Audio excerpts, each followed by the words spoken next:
eyo yebeera mu nnimiro ye. Wendowooza kati kuba nkulaba ng'omuvubuka. Mr. Balaam takusinga obukulu. Ansinga. Kubaawe eky'abavubuka. Kakati ekibuuzo kyo ki oyagala nkunyonyole ku ki? Owagira otya NRM mu muvubuka omuto? Kati kansooke neeyanjule kalira ensonga zange lwaki njagala NRM. Amanya n'eddoboozi. Erinnya. Nina amanya abiri. Kabaka yabaana nnyo luli Muganda. Erinnya n'eddoboozi nze Tumwine James. Mutabani wa Muzeeyi Ntoni mu Kiganda n'omukyala Naalongo Nalubega Jane. MP2B Kasana South. Nze empologoma ya Museveni. Atenga Mukamyu futi wayiseemu. Anti Mukamyu ekyo tekinzijjaako kuba nti ndi empologoma ya Museveni. Nina ebizibu, nina ebintu emibi gye nasanga mu registers zaffe. Era disowe waffe akimanyi bulungi, RDC akimanyi, abasinga bakimanyi. Kabe vice chairman wa party yaffe Haji Moses Kigongo. Ate sinze nzeka ayaze agenda okujja independent. Mulimu wa ministers abagamba okusinzira ku mivuyo egiri awo sijja genda. Yana omukira bulungi nti akalulu kwaffe kabaddemu emivuyo gy'amaanyi. Abantu bangi abamu baluguzeemu oluba. Bakasuddemu oluba. So nga nze saagala tutuwe ku mbeera eyo ne ngamba kasita abalonzi bange ndi nabo bulungi nnyo nja kujja independent. Era 2026 January 12 Tumwine James. Akabonero sawa yakola. Ninga mpagula ndwina mu kipale kigundi ya NRM. Nze ndi wa NRM.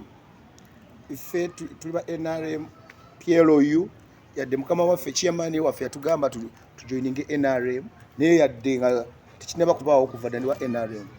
So nja kusinza okusobola kuyozayoza abawangudde akamyufu ka NRM mubano bo mulimu benga nti bali sure bagende batumye engoye ez'okwambala nga bagenda okulayira mwe muli omukyala Anita Among speaker waffe olwaleero ali mu parliament. Omadamu speaker Anita Among si webukedia yoyo yennyini bagamba nti engoye azigula bweru. Ebyo sibimanyi. Wonna woogula engoye madamu speaker Anita Among ate yasoso zigula bweru bangi era naffe ze twambala tuzisuubula bweru tuzigula ne tutandika okuzigulira wano. Kale madamu speaker Anita Among gwe wayingidde da parliament. Linda kulayira bulayizi. Ne Tumwine yingidde parliament. Ndindako. Nedda ssebo. Era omuntu yenna nga ogenda kwesimba ku madamu Anita Among ebukedia. Totawaana bireke. Kuba kyakoledde abantu ebukedia ndoza no speaker ye kasoose. Ayinza okubanga wa movement wanga oludde lumu buyinza ng'akoledde ku bantu okusinga ku bantu abalala. Abantu abalala bulati bakolera abantu baabwe naye ono wa government wa movement niye akoledde abantu be abazimbidde amasomero abazimbidde ekisaawe amalwaliro abalala balya buli musimbi gwabwe. So madamu Anita Among nze nkuwagira yingira parliament olayire muganda wange Tumwine James ono we Kasanda ki? Kasanda South sewe. Kasanda South wali ogundi yawangudde mu kamfuka NRM. Bisaso Abdallah. Ne kabadde emivyo gya era waliwo program egambibwa okuddamu akalulu ako mu town council yaffe mu Kiganda. Oyinza kubanga tulimena kiwuliddeko. Agenda kaddamu. So abantu be Kasanda South ono mwana wammwe ffe si mwana waffe. Mumulabiranga ddala 2026 akabono kagenda kubeera ssaawa. Nja tandikire Kasanda wennyini. Oyo eyadde aliyo eyawangudde akamyufu ka NRM. Tematemera omulabi wa Open TV Live Promotion emivuyo egyabadde mu kalulu kammwe. Omanyi akalulu kalinga mupiira. Oba gole zeetya oba zeetya kakasitenywa. So okumwozayoza muganda wange oyo Bisaso Abdallah oyo twakula ffenna. Ate gwoyeekera ne bannange abaganda. Nawe tolina njo nebana bawandise ebibina okulwanyisa Kyagulanye. Anti kakati ensonga yange nange njagala ogiwulire tirimu eggumba. Oyo muganda wange twakola ffenna tusomye ffenna ne mu masomero ga njawulo. Yali asomera ku standard nga nze ndi ku Nakiganda primary school. Yali asomera mu lya bbeeyi nga kuli mu ly'abantu. Standard kitegeeza ekyewaggulu. Linnya lya ssomero. Kati ate n'agenda kwayu oba yasobola kwayuwe nze nasobola kwayuwe nenva nengende Kalamba. Awo nenva Kalamba primary school. No, Kalamba Hill ya meya waffe meya Semingo. So nafunako chance najja mu buweereza naddala mu government ya ffenno. Bebamu abali ku nteekateeka z'emyoga ne PDM. Naye ensonga yaffe bannakasanda omwana waffe yali omu ate chairman w'abavubuka performance ye tebadde nnungi era yakafuga ebisanja bimeka kimu kino kyekisoose ate ng'ali chairman w'abavubuka ate era ng'ali mu myoga so mbadde nsuubira okuba nti nga Kasanda nga ye district esooka okukola obulungi kikyogamba mbu takoze bulungi abantu baffe abawansi tebafuddeeko naddala sente z'emyoga PDM yandibadde musaale w'amaanyi ennyo okulaba nti n'omuvubuka gwakiikirira amusitula kubanga gundi ono omusajja ono gundi Kafiro Yimba Kemba n'agamba nti akasanke kakulemye okumanya okumala ebyoyo ate bayite n'eŋŋaŋa situwagala constituency yaffe edde wansi waliwo omwami bamuyita Eri mu biru bwe babadde muleese y'amaanyi era bambi ntuusu naye muyozaayoza obutawangula yadde ebyamutu omanye okuyingira mu kaluka no si kintu kyangu nnyo buli omu yenna akaluka mugaba ssente buli omu akabaddemu musaasira ebyamutuuseeko babaddeyo bameka babaddeyo 5 nga bonna baagala naye ekizibu ekyabaddemu mu kalulu kaffe era ensonga emu yanzijjamu nti tekabadde ka mazima na bwenkanya emivuyo gibadde gisusse emivyo osanga oyo atimba ebipande bino n'abitimbula kati nganze tumwine w'obusungu ngamba kankidde ebbali kubanga amaanyi tugalina wakalabirawo nenangira nga bukya nembaga bannanga okusinira byenzudde ku ground kanaakalulu kalimu okwewa omusaayi kalimu register zalinga nnyaze twakwata nga mulimu ba ghost voters era abamu abalonzaawo si nabalonzi baffe tebalina mu register za NRM omanya abantu ba NUP basinze okuwa bisasa akalulu abantu ba NUP taata w'omubaka mulamba taata wakabuye Franka nze ekibirige abadde awagira bisaso tata wani wakabuye Franka omubaka wa Faliyo abadde awagira bisaso omubaka waki oyo wa NUP aliyo taata we nyini nga awagira bisaso ne gundi nezake tate wa movement waliwo omwali bamita muganga chairman ate chief campaigner wa Kabuye Frank onaleba wafaliyo naye abadde ku bisaso kitegeeza kyekyo tebali mu register yaffe ya NRM ate babadde wagira omuntu omulala ate nga tekali kugamba atali mu register ya NRM register zino wazikwatira waggwe atoyagala ndikinga information zange nze manye engeri gyenkozesa obwongo bwange n'abaana bange bali ku ground bembi nenga mwazikwata nenga tugogamba nsonga kyeyangana okujja mu kamyufu mbwali tolina maanyi ate maanyi gatya amaanyi gabaga abantu era kyovula aba complaining bagamba mbu gwe litobeera ye atobeera Kampala mbu ate bali babeera eribbo ate muganda wange obadde ki nze nzaaliddwa Kasanda novaayo amaanyi gali Kasanda ate nenva kyogamba abaka abasinga bonna n'abatukiikira beera Kampala Kampala wali business yange okitegedde naye nga obutuuze bwange buli kiwe kyange kiri eri walinayo omukyala n'abaana ni wano oba ali eri yajjeero oba tubireke oyagala lwaki oyingira mu maka gange kiki kaki eŋŋamba akalulu kano emivuyo gisimbuka wa emivuyo nga mu bannakibiina kya NRM kwedikoota yaffe mulimu abaana n'agaana chairman waffe twamukubira dde omulanga netumugamba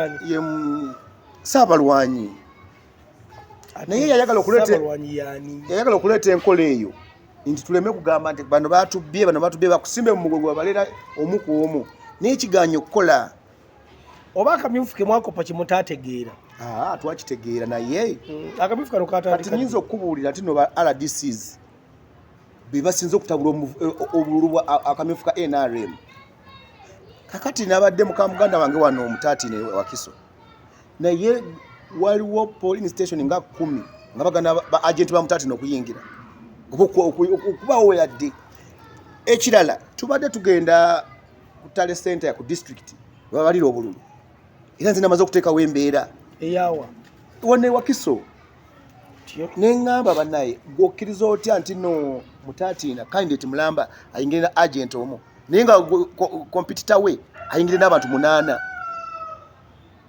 ekitegeeza mu bufunze NRM mubba obululu tewabalabye wali ku kitebe bonna bakeddeko eyiwawo ennaku lwajjo era ne muzeeyi n'ateekawo akakiiko tatawo pulezidenti w'eggwanga n'asalawo akakiiko agenda okukola kweza ensonga yakopye Kyagulanyi Chego kiti kibiina leka bwe twogera ku bibiina akamyufu kano bino byakamyufu mwe byabasuka temubitegeera abandupu era tebalimanya bimanya bali bakozeeko aina musimu mwakatandikawo bo batula butuuza ne bagamba atuwadde oli alinamu ku ssente kaadi bazitunda butunzi namwe akamyufu simu mwakatandikawo era mwakakopa mu DP President Museveni yali memba wa DP tokimanyi anti yakopa bukopyawo anti akugamba bwati era kyovolaba President Museveni akyafuga lino eggwanga era yafuga era tukyamwongera okyamwongera nange ongaseeko iyo badde kinaawe ne kasipati omugaseeko ate nga nawe wagira speaker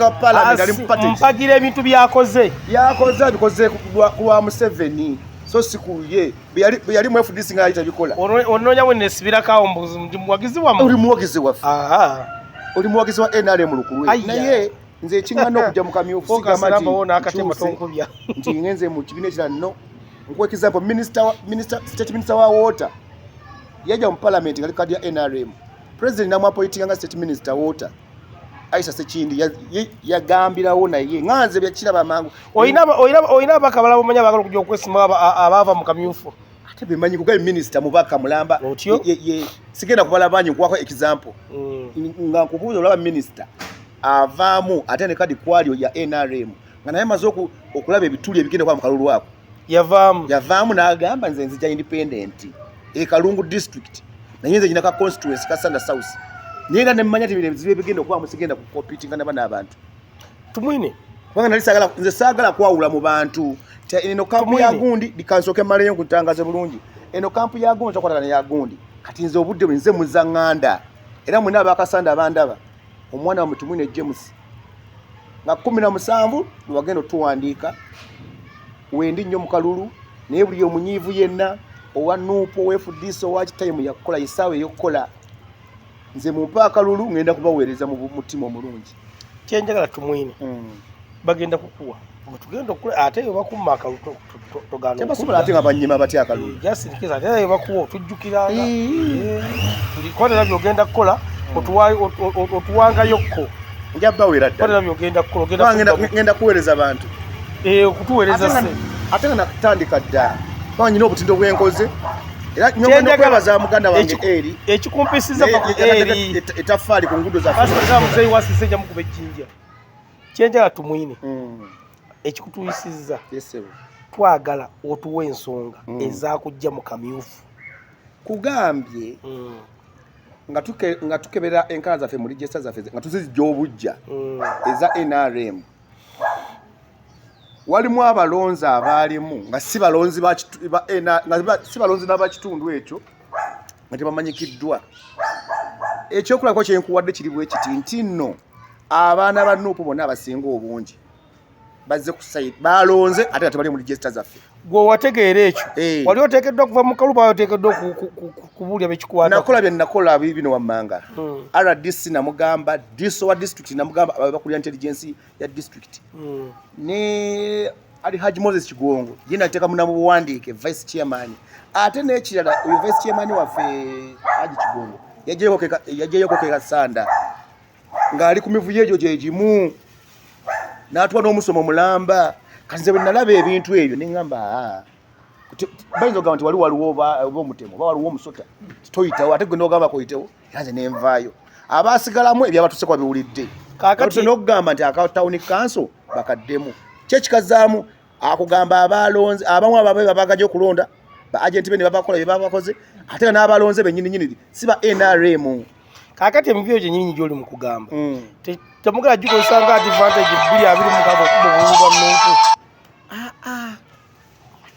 akalulu olaba register za EC Electoral Commission basoma wali nti gundi ogenda wali ne bakebera nti yono kifananye kyekino ne bakuwa akalulu ko n'ogenda n'otiikira naye wano anti nimukubulira naye wano babadde bajja buzina otekawe fujjo simba line ono bwa mulaba tutagenda muwagira babadde bagabana sente nga zitambulaawo amugira lise ngadda mu koso jogenda okutwala gwe yebukuya erimu abalonzi kasanda erimu abalonzi bameka tuli balonzi tuli mu mitwalo ng'ena kitundu essaawa ya leero eyayise mu kamyufu eba mulangira nti yalidde n'emitwalo 5 tetulooze nti mu 2026 bagala kumulangira nti ayisewo n'emitwalo 7 kubanga bamulangira n'emitwalo 5 yawangudde ku mutwalo gumu oba mu 10 bwebizityo eyawangudde Kasanda mu kamyufu ka NRM ali mu mutwalo naye muli emitwalo emeka kakati bano ba NRM betwogerako jukira kyenkugambye nti aba Nuupu tebali mu register zaffe ate nabo balonza akalulu kati kankuwe example nnyo kale aba NRM kankuwanguyize manya NRM register ffe erimu abantu ng'emitwalo 2 aba NRM oba 3 kale okitegedde naye muli abalonzi emitwalo 9 tuli abalonzi emitwalo 6 ku 5 kitundu bwezityo kati banga erimu emitwalo 2 kitegeeza gino emitwalo 4 gya Nuupu ate kugambye yawangulidde ku mitwalo emeka omutwalo gumu obadde okubiri yafunye wakenda meka okitegedde n'owokusatu Simeewo abadde mu 10 meka n'abalala kyebategeeza okulaga okitegedde kyebategeeza okulaga ogezanga Kawempe bwe balangira Nambi nti awangudde n'obululu emitwalo 5 Nambi wa kibiina kyammwe wa NRM tumwewakana asinaba kwa mwewakana 2026 singa Council Lukola akoma waawo ne balangira Nambi nti awangudde n'obululu emitwalo 7 ngolede emitwalo 5 gyamulonda wano ng'Ekawempe erimu emitwalo 10 oba 12 omuntu anaawakana temuvudde wansi nga mujja mubba obulu direct no anti kakati kakubulira kino register nadaliza EC abalonzi baba bangi naye amu tebalonda abo bajja kuba balwadde mulimu bajja kuba bali mu makomera mugenda kusiba n'abantu ate n'okola kavene batakukwata nekugamba teri omuntu agwetukiza kutabangula ggwanga wano kati olinga agamba nti bebakwata oba oli yabba bintu bye Kawempe nenga ne mu register yakulonda oba oli yakola biki abali mu komera gwe bagenda basumula basoka balondere Kawempe kisoboke kitegeeza ba Eddie Mutete twasuubira kudda bwe baba bamaze emisango gye bajja kudda kozi bamavunana musango ki akalu katambulako Eddie Mutwe mbuuziza bubuuzi kakati nandi kyebukana kubenzija ku TV mu kamera wano mbagamba teri muntu gwe tugenda kukiriza kutabangula ggwanga lino nga government ya NRM yekyali mu buyinza nga CDF je no muwozi namwe mwenyini nyini mutabangula eggwanga nga mulondo obululu bwammwe ate anti abo benyini abatabangula be baba Nuupu be bugamba banne Katonda kugambya kati taata w'omubaka Mulamba yaliko ewaffe n'avaamu n'agenda mu Nuupu natukkiriza linda mukati ninkubulire abali na supporting ate bisaso Honorable kankubuuza esebo woganda Nuupu bakola emivuyo abakola emivuyo mu register wakwala bali ba Nuupu nga batekamu ba Nuupu ate tebali supposed kugenda mu NRM pozi ogenda mu register oyina okulangirira n'ogamba nkyuse nvudde mu Nuupu nga Kagabo yakola nvudde mu Nuupu ngenze mu NRM naye yakati nganze nkimanyi nti ono wa Nuupu naddala chairman waffe muganga w'ekya Namugera owawa na Lutuntu nkimanyi nti wa Nuupu coordinator Mulamba mu Nuupu era ne kadi gye yesimirawo nga chairperson 31 ya Nuupu ali n'akulaga alonda bisaso kijja kiti ekyo twakagabo mwamukoze mutya twakagabo obuweereza bubadde bwa kibogwe kuba ndanti butya mu NRM abadde mupya sajja abadde wa Nuupu tukimanyi bulungi siyo mukubazayo sente milioni 4 kakati mobilization tiyagikoze bulungi okumatiza ba NRM nawe abadde mukiri okutya nti owaayi wadduka wava mu Nuupu n'ogenda mu PLU takikabiri oze mu NRM tukwesiga tutya weyava mu Nuupu yadda mu PLU kati awo chairman waffe byatugamba mwenna wadde bawagira PLU mudde mu NRM kati bano abalonzi bafa ba NRM ne bagamba sajja ono ayinza okujja chairman omune wa NRM ani chairman wamu owawa banzi chairman bandoza tugamba wakukyala chairman waffe gwe ngamba chairman waffe Geno Muwozi kane lugaba CDF ye chairman waffe wa PLU chairman kozi PLU tegenda kujja kyekyaki ati akati kiri kyali kisinde ate n'ekibiina kyaffe tekiri gazetted tebakiwandiika ekya PLU kyovula nino government yaffe ya NRM egoberera amateeka bulungi ennyo ekiriwo kiri mu mateeka tekigenda ku aye twali tulina obusobozi obugamba katukiwandiise ffe aba PLU tubeere mu PLU naye tetusobola kujemera chairman waffe CDF chairman waffe Ssebo. Mwali mujja kukola kyo kuwandiisa ekibiina ekyo? Tujja kukola ki? Focus tukutadde. Anti kakati muba kuwandiisa ekibiina mwali mujja kukola ki? Kuyamba ku President Museveni.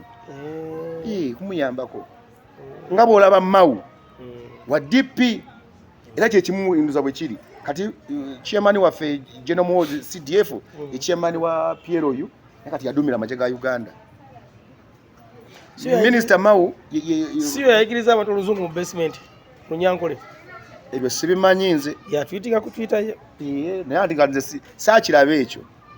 Naye ate kati nga bw'ogamba nti Oluswayiri lulimi lwa ggwanga naye ndowooza ye ekya proposal n'agamba nti tukasamba nti okubayigiriza Olunyankole gye bujja mu maaso tuyinza okukola olulimi lw'eggwanga. Wabanga bakutte focus nga zo bakasipota mugamba bali babeera mu byabwe tetunona tetulina mutawaana tubeera mu katemba tewaliwo wantu wanyooka muka tewaliwo muliro twamukusaako in fact ate wabanga atunona ffe naddala nga wano focus gwazo kuba ye producer iwabo yakazito baseerangako ddala kubanga ffe byatugamba okwogera naye omugamba CDF talina buzibu yadde ate asinga okwagala abavubuka okufa obufi ate kyenamulabako lwaki namufollowinga yadde nzija independent posta yagenda kubeerawo ko PLU akabonero saawa lwaki era toli mukubuzaabuza ggwanga sibuzaabuza ggwanga ate ntya byenjogera mbyogera mu kamera ng'ensi yonna eraba ate bigenda kuwulirirwa buli muntu yenna. Osubire kasando kati nnyo ensonga lwaki njagala CDF tayagala corruption gomanyi bajjena bali mu komera nga okuva byafuuka CDF batubuulire tufunye omukisa si mwogezi w'amagye naye nkulaga bulazi kubanga ebyumba biwandiika ku mawulire nga nawe obisoma oli munnamawulire tuwe yabe bawandiika amawulire gawandiika yekka CDF nti abakutte gwe oba otuwayo yekka. Sigenda kwogera mannya g'abantu gwe kyolina okukola gwe oli munnamawulire amawulire gaaba basanguza dde obwedde genda ogasome sijja kwogera bintu by'amagye kubanga siri mwogezi w'amagye njagala ombuuze ninasobola okudifendinga nganzi kyembuuza kati ekasanda awo weeraga osubira onaakwata kyakubuuza ate yakwateko ne kanoomu ewaffe nga yenyirize mu bya golodi kitegedde so oyo CDF waffe tayagala corruption era mwenna abeesunga naddala bekasanda bemponinga kyolingira parliament bwenti CDF nyina omuyambako ne President Museveni kubona ogenda kuyambani bombi President Museveni ennaku zino abadde atamakina mwagaddeko omwagala w'abangi oyo omukulembeze w'eggwanga naye kale kamaleyo yadde atambula ng'agenda alambula ebyalo eyo ng'alambula si byalo alambula abalonzi be alambula abalonzi be yaga basereza PDM bakoze bati enkulaakulana etuuseewo ayongeremu ki era badde bawangayo kakadde naye nagamba buli division agenda kuteekamu kati kawumbi kebafuna kitegedde ekyasinze okumunjagazaako nga olwafuma bw'ati wagenda okulambula weyateeka kakadde ng'ate akozesa miliyoni ebi oli wuliriza kino oli president wa ggwanga kiba eyo kigattako ki munnayuganda ekirungi oba kozesa miliyoni 3 ffe tulina ba auditor tulaga accountability ate ezo ssente ziyita mu parliament togamba naye olabanga kyankizo president okuba n'agenda bwetogenda okukiikirira ng'agenza okulambula PDM emyoga gye bawa kakadde ng'akozesa obuwumbi 3 anti kakati abo ababaka ba parliament bammwe be bazimuwa kuba bagenda kukozesa budget ssente zo baziteekamu awandi badosi tikinga n'ogamba mwe bakamwe mutubuzaabuza President Museveni lwaki ssente zigenda mu State House ziri bwezi muzikozesa mutya lwaki omukulu CDF ogambye ndi mukubuulira abaka bamwe muteeka mu parliament ezo ssente bazimuwa bukolokolo era ne mu budget ewedde zaayita ezigenda mu State House tezigenda mu State House nti kuzirya buli zikola mirimu egyo gyezibadde zirina okukola kati mmwe abanuupu abebweru abadde basonda ssente zammwe bwe basaba accountability oba zino eza gavumenti zebawa temwagala kukolako accountability naye ffe tuyina aba auditor aba auditinga President Museveni era tewaliwo ssente zifuluma nga ne batazinotinga okitegedde mukama wange so njagala mbatangazeemu tulina omunabyabufuzi omukozi wa gavumenti kati omuwagizi bebogwako mu biseera bya kampeni ne balokoka ku olwo ne bakwewa era kugeza n'okuŋuuta ng'omanya weeyambudde wekka ekitegedde kati munabyabufuzi yo yali nominated erinnya lye ne ligenda ku ballot paper then ekivamu n'agenda polling center ne bamutikinga right over cross. Gavumenti olina okulondwa kuba alina abawagizi kati Paul and Tick kyekizaala ki then abasinga tebawula muwagizi na munnabyabufuzi. Mzee munnabyabufuzi bawukana n'omuwagizi. Kati omuzannyo w'omupiira n'omuwagizi benkana. Omuzannyo w'omupiira tasobola kubaawo nga talina muwagizi. Bitambula byombi. Kati n'omunnabyabufuzi olina okuvuba nga muzeeyi bwe yagamba olina okuvuba omuvuzi w'ekigaali omuvuzi kola omanya naawe kenyini nga tekisuubira ogenda okulanga n'abalalu bakugoberedde ab'okibagonja kati ebanga embaga y'abalongo kikyogeza okuyangaza muzeeyi togeza n'ogamba nti abalonzi oli banuupu kose abo bona bantu ba gavumenti kasa oyingira baasi mwena babaki kakati awo muzeeyi naye wenyingiriramu ono ambuuza kye kyakujja mu kamyufu kakati kyebayita obubbi bwebwo mu NRM wuliriza kino bifali tunaba kulonda kamyufu bayita register za NRM ne bajjamu abaafa ne bawandika abawagizi ba NRM kati bagatamu n'abanuupu anti ndi mukubuulira kati gwe era ne nuupu naye ina ebyengeri gyekolamu okufuna ababaka baabwe kati gwe toli balanga kumpi ziba nnaku 3 guba mwezi mulamba nkitegeera kimanyi akadina kakukuza bulungi kakati gwe balangiridde nti register ya NRM ekomyewo abagala okwagira NRM muyingire babawandika mu register kubanga ogenda wali ku polling station